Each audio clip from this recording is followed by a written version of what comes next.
Hello, പുതിയൊരു വീഡിയോയിലേക്ക് എല്ലാവർക്കും സ്വാഗതം. ഇന്ന് ഞാൻ പറയുന്നത് നൈറ്റ് സ്വെറ്റിങ്ങിനെ കുറിച്ചിട്ടാണ്. എത്ര പേര് കേട്ടിട്ടുണ്ട് നൈറ്റ് സ്വെറ്റിംഗ് എന്നുള്ളത്? ഇത് യഥാർത്ഥത്തിൽ ഒരു രോഗലക്ഷണമാണ്. നമുക്ക് എങ്ങനെ തിരിച്ചറിയാം നോർമൽ സ്വെറ്റിങ്ങും നൈറ്റ് സ്വെറ്റിങ്ങും തമ്മിലുള്ള ഡിഫറൻസ് എന്താണ്?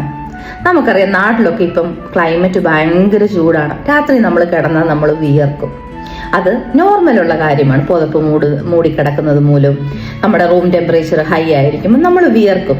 പക്ഷെങ്കിൽ നോർമൽ റൂം ടെമ്പറേച്ചർ ഇരിക്കുമ്പോൾ AC ഒക്കെ ഇട്ട് നമ്മളിങ്ങനെ കിടക്കുവാണെങ്കിൽ തന്നെ പെട്ടെന്ന് രാത്രിയിൽ കണ്ടിന്യൂസ് നമ്മുടെ ശരീരം വെട്ടി വിയർക്കുന്ന ഒരു ലക്ഷണത്തെയാണ് നൈറ്റ് സ്വെറ്റിംഗ് എന്ന് പറയുന്നത്.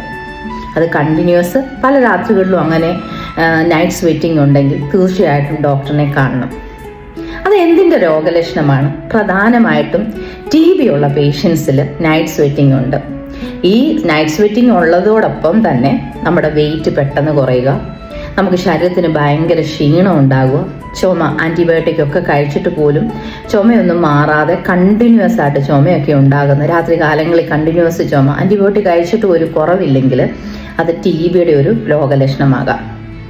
അതുപോലെ തന്നെ നമ്മുടെ ശരീരത്തിൽ എന്തെങ്കിലും ഹോർമോണൽ ഇൻബാലൻസ് ഉണ്ടെങ്കിൽ നൈറ്റ് സ്വെറ്റിംഗ് ഉണ്ടാകാം. നമ്മുടെ ഷുഗറിൻ്റെ ലെവല് പെട്ടെന്ന് കുറയുക, അതുമൂലവും നമുക്ക് പെട്ടെന്ന് ശരീരം വെട്ടി വേർക്കാൻ സാധ്യതയുണ്ട്. അപ്പം ഇങ്ങനെയുള്ള രോഗലക്ഷണങ്ങൾ ഉണ്ടെങ്കിൽ തീർച്ചയായിട്ടും നിങ്ങൾ ഡോക്ടറിനെ പോയി കാണണം, പ്രോപ്പറായിട്ട് ഇൻവെസ്റ്റിഗേഷൻ ചെയ്യണം.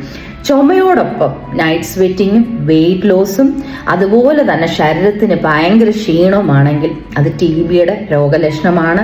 നിങ്ങളത് ഇഗ്നോർ ഒരിക്കലും ചെയ്യരുത്. നിങ്ങളൊരു ചെസ്റ്റ് എക്സ്റേ എടുക്കണം, അതോടൊപ്പം സ്പ്യൂട്ടം കഫത്തിൻ്റെ ടെസ്റ്റ് ചെയ്യണം. അങ്ങനെ ചെയ്യുകയാണെങ്കിൽ TB ഉണ്ടോ എന്ന് കണ്ടുപിടിക്കാൻ പറ്റും. പല രോഗലക്ഷണങ്ങളും നമ്മുടെ ശരീരത്ത് കാണുമ്പോൾ നമ്മൾ ആദ്യമൊക്കെ ഇഗ്നോർ ചെയ്യുന്നത് മൂലം വലിയ രോഗത്തിലേക്ക് അത് മാറുകയും പ്രോപ്പർ ട്രീറ്റ്മെൻറ്റ് ചെയ്യാതെ മൂലം വളരെ ആപത്തിലേക്ക് മാറുകയും ചെയ്യുന്നതായിട്ട് നമുക്ക് കാണാം. നമ്മുടെ ശരീരം എല്ലാ രോഗത്തിനും ഓരോ ലക്ഷണങ്ങളെ കാണിക്കും. അതിനെ ഇഗ്നോർ ചെയ്യരുത്. ഇഗ്നോർ ചെയ്യാതെ പ്രോപ്പർ ടൈമിൽ നമ്മൾ ട്രീറ്റ്മെൻറ്റ് എടുക്കുകയാണെങ്കിൽ പല രോഗങ്ങളിൽ നിന്നും നമുക്ക് രക്ഷ നേടാനായിട്ട് പറ്റും. അപ്പോൾ ഈ ഇൻഫർമേഷൻ നിങ്ങൾക്ക് പ്രയോജനമാണെന്ന് വിശ്വസിക്കുന്നു. പുതിയൊരു ഇൻഫർമേഷനുമായിട്ട് വീണ്ടും കാണാം. അതുവരേക്കും സൈനിങ് ഓഫ് ആൻസി ഷിബു.